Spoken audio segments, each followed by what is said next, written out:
Magandang araw at magandang buhay, lalong-lalo na sa ating mga minamahal na mga senior citizens. Sa araw po na ito ay nakatanggap po tayo ng katanungan patungkol po sa Universal Social Pension Update dahil ang ibibigay na daw ay 5,000 pesos. And as I research it, nakita ko ito at yan po ang ating pag-uusapan kung ano ba ang buong katotohanan patungkol po dito sa 5,000 na monthly ng Universal Social Pension. At ang Universal Social Pension, ito po ay pension na sa lahat. At meron po tayong dapat mapakinggan ngayon na galing mismo sa NCSC chairperson dahil meron siyang babala para po sa lahat po ng mga senior citizens na nakapanood po ng vlog na iyon.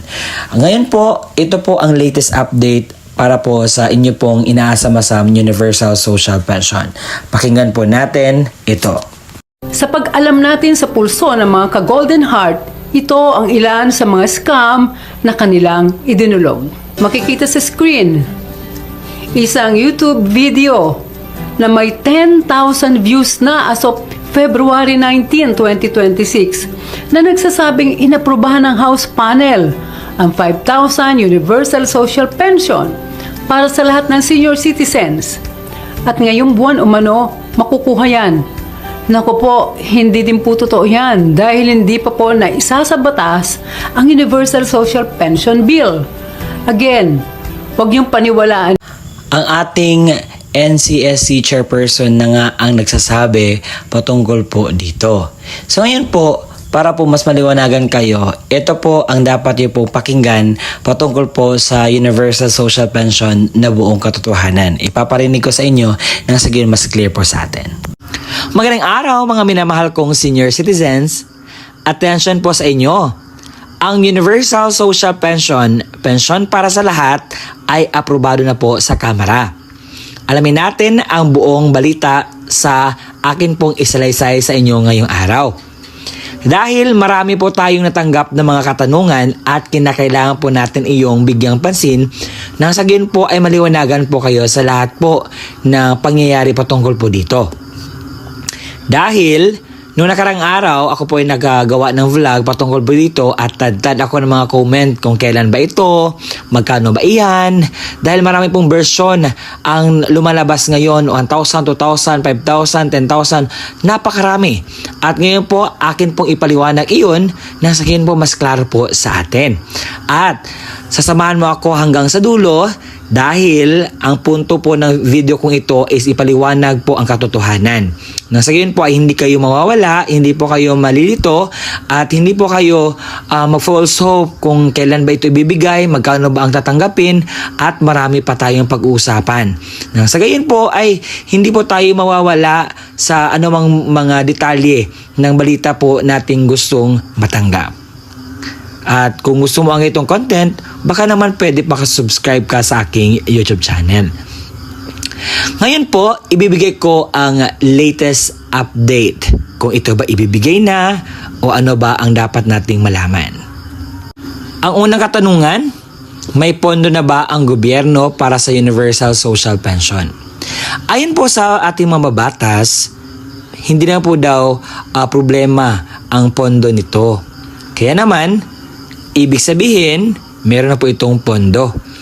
Kasi nagtatanong din sila, saan naman kukunin po ang budget patungkol po dito sa Universal Social Pension? Baka nakaw naman yan. Baka ano po ba ang mangyari? Baka marami tayong utang sa ano nito. So ang sabi naman po nila ay may enough na pondo po para po dito. Ibig sabihin, hindi po tayo ma-worry. Kaya naman, patuloy po tayo mag-pray patungkol po dito. Pangalawang katanungan, sino-sino po ba ang makakasali sa Universal Social Pension? To inform you, ang makakasali po sa Universal Social Pension ay lahat po ng mga senior citizens na may edad 60 years old and above. Kahit na mayaman ka, may pension kang tinatanggap, ikaw po ba ay may ngipin man o wala, lahat po, basta ikaw ay senior citizens, ay kasali ka po dito. Wala pong pinipili ito. Lahat po ito may rights po kayo na makakuha ng pensyong ito. Pero kinakailangang naka-register ka po sa NCSC. Sir, paano naman po yan? Paano po mag-register? Pumunta lang po kayo sa NCSC na website at pwede po kayo ding pumunta sa OSCA office or ano ba yung mas mabuti sa inyo. Kasi online, mas mabuti, mas madali. Kung hindi ka po marunong, magpatulong ka po sa inyong mga anak, sa mga kakilala mo o sino mo yung mas magaling dyan sa online. Nasa ganyan po ay ma-register po kayo. Bakit kinakailangan po mag-register, sir? Kinakailangan po mag-register dahil ito po yung basihan kung ikaw po ay kasali sa database ng NCSC. Kapag kasi makita yung pangalan mo sa NCSC, mas madali pong lista po yung pangalan mo sa mga benepisyo o ayuda para po na galing po sa ating gobyerno na binibigay nila.